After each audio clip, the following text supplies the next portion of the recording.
आप सबका आपके अपने YouTube चैनल की कथा टीवी पर मैं मीनू शर्मा स्वागत करती हूँ। सभी को मेरा राधे राधे। और आज की इस वीडियो में हम रसपान करेंगे माघ मास महात्म्य के 17वें अध्याय का। तो 17वां अध्याय शुरू करने से पहले चलिए हम जान लेते हैं कि कल यानी इसके 16वें अध्याय में क्या हुआ था। तो कल हमने इसके 16वें अध्याय में ब्राह्मण देवद्युति का बनाया हुआ योग सागर स्तोत्र सुना था, जो भगवान विष्णु को अत्यंत प्रिय है। और अब इसके आगे का वृत्तांत हम आज के 17वें अध्याय में सुनेंगे। तो हो सके तो वीडियो को अंत तक देखिएगा, और वीडियो अच्छी लगी तो लाइक एंड शेयर कीजिएगा, और चैनल पर नए हैं तो सब्सक्राइब भी कर ही दीजिएगा। और हाँ, यदि अब तक के अध्यायों को आपने नहीं सुना है तो एक बार मेरे चैनल पर विजिट करके आप उन अध्यायों को जरूर सुनिएगा। तो चलिए सबसे पहले हम भगवान श्री गणेश को याद करते हैं। विघ्न कटे संकट मिटे, मंगल हो हर काज, बाधाएं सब दूर करें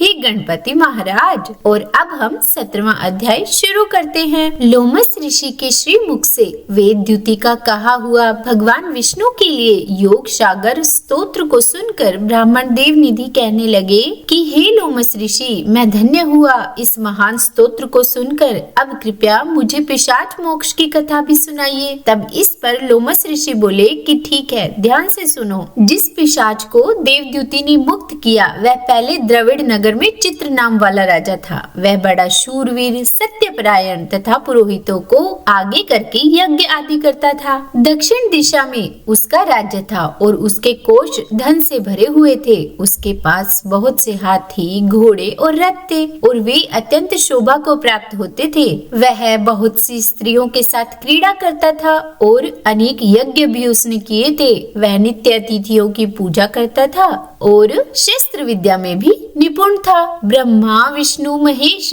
तथा सूर्य देवता की पूजा सदैव किया करता था। वह जंगल में भी स्त्रियों से घिरा हुआ क्रीड़ा किया करता था। एक बार वह पाखंडियों के मंदिर में गया और वेदहीन भस्म लगाए हुए महात्मा बने हुए पाखंडियों से उस राजा की बातचीत हुई। पाखंडियों ने कहा कि हे राजन, शैव धर्म की महिमा सुनो। इस धर्म के प्रभाव से मनुष्य पाप को काटकर मुक्त हो जाता है। सब वर्णों में शैव मत ही मुक्ति देने वाला है। भगवान शिव की आज्ञा के बिना दान, यज्ञ और तपों से कुछ नहीं बनता। भगवान शिव का सेवक होकर भस्म धारण करने, जटा रखने से ही मनुष्य पाप मुक्त हो सकता है। जटा धारण करने तथा भस्म लेपन से ही मनुष्य भगवान शिव के समान हो जाता है। इसके बराबर कोई पुण्य नहीं है। जटा भस्म धारण किए हुए सभी योगी शिव के सदस्य होते हैं। अंध, जड़, नपुंसक तथा मूर्ख सब जटा से ही पहचाने जाते हैं। शूद्र वर्ण के शैव भी पूजनीय हैं। विश्वामित्र क्षत्रिय होकर तप से ब्राह्मण हो गए। वाल्मीकि चोर होकर उत्तम ब्राह्मण हो गए। अतएव शिव पूजन में किसी बात का विचार नहीं है। तप से ही ब्रह्मत्व प्राप्त होता है, जन्म से नहीं। इसी कारण शैव का दर्शन उत्तम है तथा शिव के सिवाय दूसरे देवता का पूजन न करें। शिव तपस्वी को विष्णु का त्याग करना चाहिए। भगवान विष्णु की मूर्ति का पूजन नहीं करना चाहिए। विष्णु के दर्शन से शिव का द्रोह उत्पन्न होता है और शिव के द्रोह से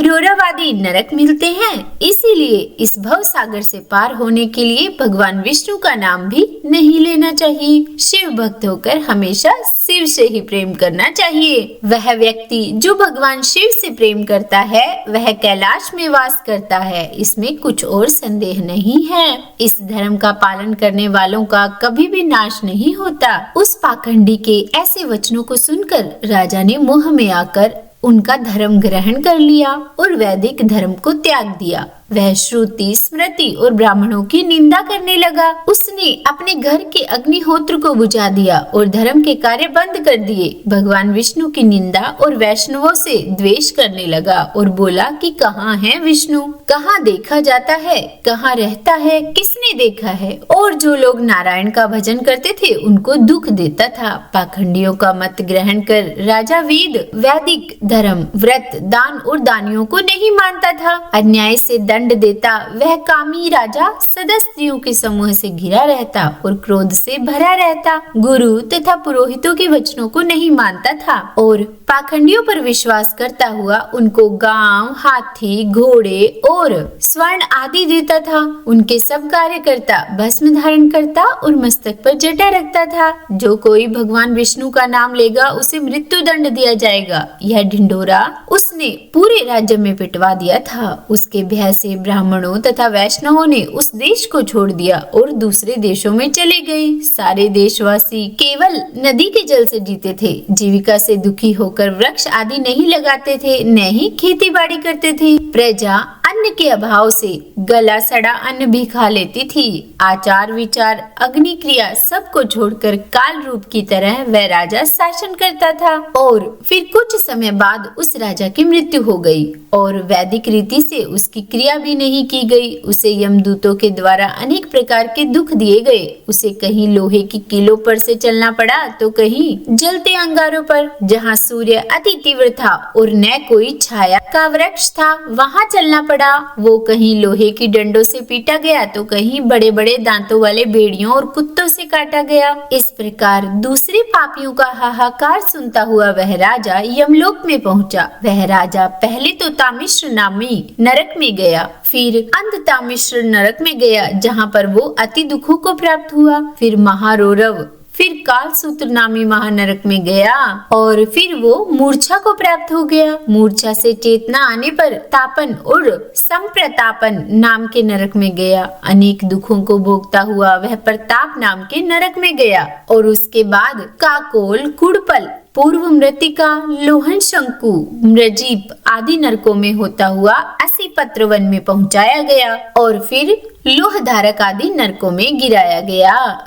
भगवान विष्णु के साथ द्वेष करने के कारण वह 21 युग तक भयंकर नरकों की यातना भोगता हुआ नरक से निकलकर हिमालय पर्वत पर पिशाच बना।